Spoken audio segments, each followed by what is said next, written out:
Want to know what the 10 best uncommon cards are from Throne of Eldraine for Cube? Well, stay tuned because we're going to be discussing that right now.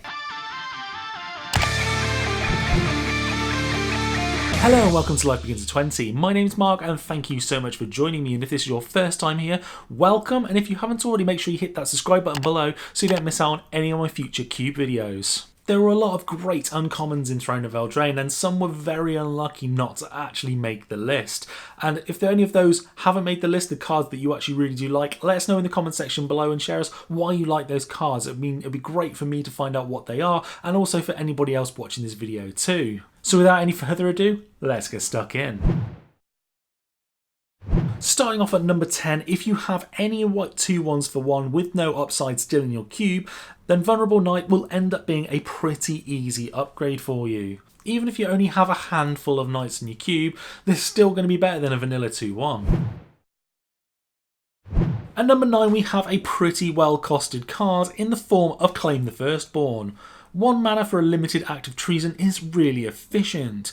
There'll be plenty of targets under 3 mana for this card to be able to hit and provide a lot more value for yourself in either just attacking in for a little extra damage, utilising their abilities, or even sacrificing the creature away to allow you to treat this as a piece of removal. Whether you want this effect in your cube or not is something to consider, but it's really good at what it does. Coming in at number 8, we get ourselves an adventure card, and it's one that I think is pretty well costed in the form of Shepherd of the Flock. Usher to Safety allows the card to protect or gain extra value from a card in play, and for 1 mana at instant speed, it's pretty well costed. While the 3/1 body for 2 coming out on turn 2 isn't bad either for a white aggressive deck. This card may well be worth looking at just for its versatility. Kenneths Transformation is a green enchantment I really do like for the amount of utility you get here. Not only does it replace itself, but it allows you to shrink a bigger threat, manage a creature that has an ability causing you problems, or even just grow one of your own tokens to be bigger. This is definitely something I can get on board with, plus if you've managed to get any bounce or blink spells in your deck, you can always move this around to a new threat and gain even more value. It's no beast within being removable, but replacing itself may well make up for this. Kenneths Transformation is definitely a card I can see being worth testing, especially in Green's limited removal suite. Flexibility gets Foulmire Knight into the number 6 slot, although the adventure part is a tad on the expensive side. Early on you get yourself a good blocker that will typically trade up, plus you are compensated if you end up drawing this late in the game with the adventure side of the card.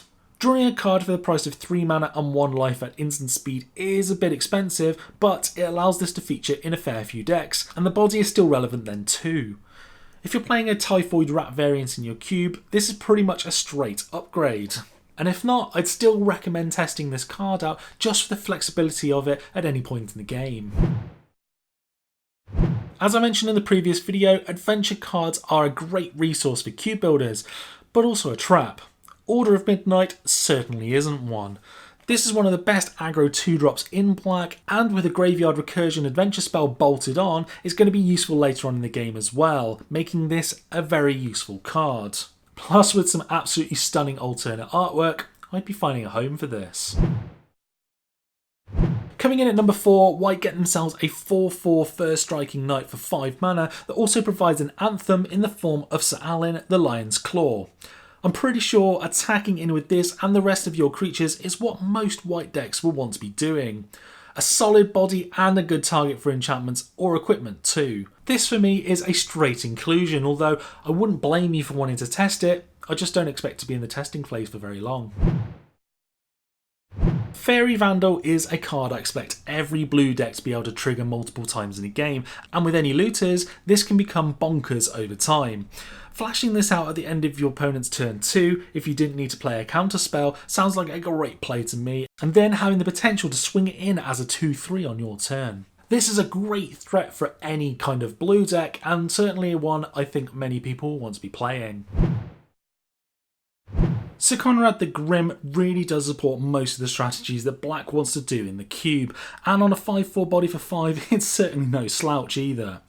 Aristocrats will have another win condition alongside Blood Artist and Zealoport Cutthroat to remove the opponent's life total. It makes chump blocking more beneficial to yourself, draining their health away. Board wipes really do a significant amount more damage to the opponent alongside any targeted removal. Blink would also do some work, allowing you to get extra value from a creature leaving play, and with any mill strategies or using his ability, it's more ways to put your opponent under pressure. If you've got enough room for this 5-drop, I can certainly see it doing some serious work for you. And coming in at number 1, it should be no surprise as answers are always good, and Embereth Shieldbreaker is certainly that if there are any artifacts in play. The 2/1 body for 2 is okay at best, but on a board clear of artifacts is perfectly fine. It's a card that's not super exciting, but if you run a fair few artifacts, a card you certainly can't ignore.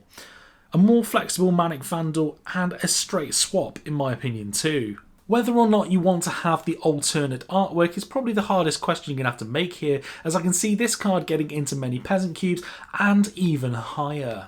So there we have my top 10 uncommons from the set, and like I mentioned earlier, there were some ones that were very unlucky not to make the list. So let me know in the comment section below whether you agree with this list. Is there any cards that I've missed out?